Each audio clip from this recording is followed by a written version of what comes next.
Now, building up to this election, the main opposition Democratic Party of Korea had expected losses in most of those top posts. Now, however, the one race they did really want victory in was former presidential candidate Lee Jae-myung's home ground, again, the Gyeonggi-do Province. Now, win there meant some silver lining after a second consecutive loss in nationwide elections. Our Kim Do-yeon has the details. The Democratic Party of Korea have avoided crisis right at the last minute. Its Gyeonggi-do gubernatorial candidate Kim Dong-yeon flipped the race with less than 5% of votes left to count to finish ahead of his opponent Kim Eun-hye of the People Power Party. The race for South Korea's most populous province of 1.3 million people was decided by just a few thousand votes. Gyeonggi-do is dubbed by some to be a miniature version of South Korea. It hosts the largest semiconductor plant in the world, as well as the country's own Silicon Valley.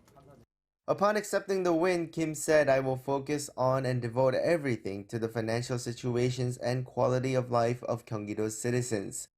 He also acknowledged the unfavorable situation in terms of the election as a whole, saying, "We need reforms and changes to the DP. I think the Gyeonggi-do voters gave me the honor of planting the seeds of hope for this." This is a defeat overall for the party and failure in a second national election after it lost its control of the presidential office in March. The other four wins had always been expected as they were the liberal strongholds of Jeollabuk-do Province, Jeollanam-do Province, city of Gwangju, and Jeju Island. In the meantime, the party's former presidential candidate Lee Jae-myung made a successful comeback as he won a parliamentary by-election to replace Seoul mayoral candidate Song Young-gil. However, as a key figure in the party who took the role to oversee the election, Lee was not able to celebrate his personal win. I promise to do my best to get the people's trust back and be loved again. We were not good enough.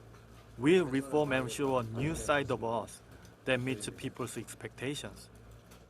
South Koreans again have delivered their verdict to the Democratic Party of Korea, which took 14 of the posts in the last local elections 4 years ago, handing them a huge blow this time around.